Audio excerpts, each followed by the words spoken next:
Hello everyone, this is the unknown astrologer. So today I will be elaborating the results of Sun in the 12th house.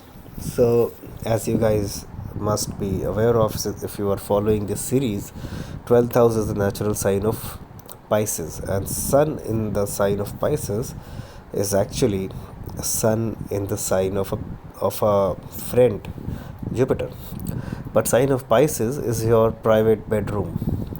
So in a way, Sun in 12 acts as if Sun is in a resting place.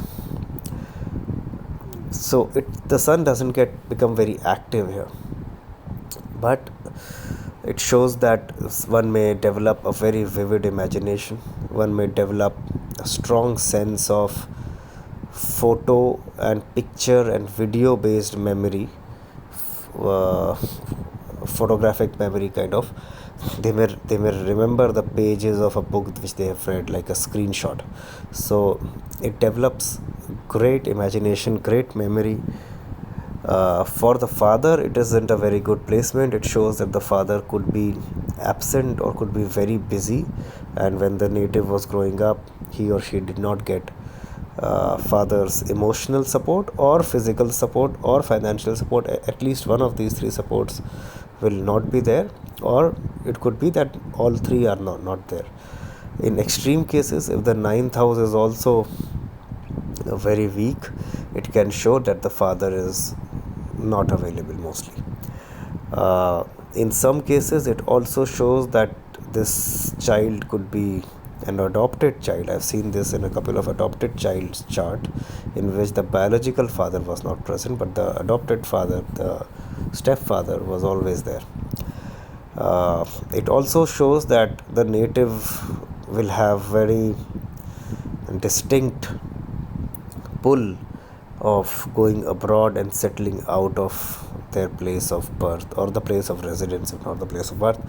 This I have seen in a couple of charts of people who migrated to India from Nepal, but which is not that far away, but it shows migration. It shows that they might be interested in living out of their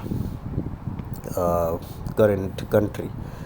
It aspects the sixth house, which shows very, which throws light on medicine. I have seen Sun in the 12th in a couple of doctors' chart, in the charts of lawyers. So it shows good educational qualification largely, and it also shows the possibility of studying abroad at some stage. In some cases, if Rahu is there in the ascendant, or if Rahu also makes some kind of connection with the ascendant or with the moon, with Sun being in the 12th, this person can see himself as an outsider, can see himself as a foreigner to the cultures. This also is a very spiritual combination, because in the natural sign of Pisces, Sun, which is your intelligence, if it goes to Pisces, it shows that the person will be highly spiritual, not ritualistic, not dharmic that much, but highly spiritual. It has connections with hospitals. That's why I said medicine is a good career option.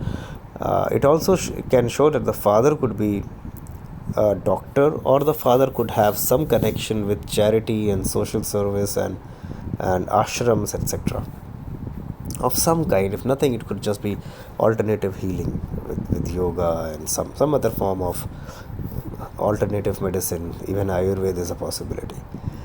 So largely this combination supports a lot of things, but where it is not a good combination is because Sun, being the natural karaka of the father in 6, 8 and 12, and out of these three more so in 6 and 12, can cause distancing from the father, and fathers in 6th it can cause that father could be unwell or in debts. In 12 it can show that the father was so busy. On the good side the father could be very busy, and hence the native did not get enough time with the father. On the negative side, it can show that the father was not available, maybe brought up by a single mother, parents could have divorced, or father could have passed away early in extreme cases.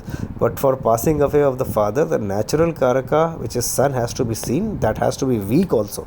So if it will only be weak in the 12th if the Rashi is also inhospitable for sun. So it cannot be weak if it, let's say it is in Leo or in Mesh, then it is a fairly strong sun in the 12th house. So then father's health is not affected, and deaths of parents can only be predicted when you look at both the karakas, that is the natural karaka of father, which is sun, and the temporal karak, which is the 9th house and the 9th lord. When both are supremely weak or afflicted, only then early death is seen. If one of these two karaks are decently strong, then life span is not shortened, but the father could be busy or could be working in a different country or a different city when the native was growing up. So father's absence or presence is mostly felt in your teens, and a mother's absence is mostly felt in your early years, like from 0 to 6 7. But after 7 or 8, the father's absence will be felt by the native. So when I say that father could be busy or could be away, the majority of the period which is important here is between 10 to 20 years largely. So even if the father goes away after the native is 22, that doesn't really make a difference, and that will not count as the right prediction for this kind of a placement. So one has to keep that into account. Apart from that, it shows, I've seen this in the charts of a few filmmakers. Since it shows great intelligence and great imagination, it shows that the person can make worlds and make characters, basically make films and fiction, or even fiction writing is seen. So all of that, on those parts, it's a good combination. But only place where it is not that great is the absence of father or unavailability of father. But if in your life you have this and your father is with you, let's say, then that means that the sun in 12th is not that weak, number one. So you can understand the bull of sun with respect to your association or relationship with your father. If the relationship is very weak, then the sun is weak. If the relationship is strong, then the sun is not that weak. And remember, always look at it from the moon also. If the sun in 12th, let's say, is in 4th from the moon, then the father's availability is not that much of a question. Alright guys, so this wraps up my series of sun in different houses. I think the next I will be starting will be each lagna.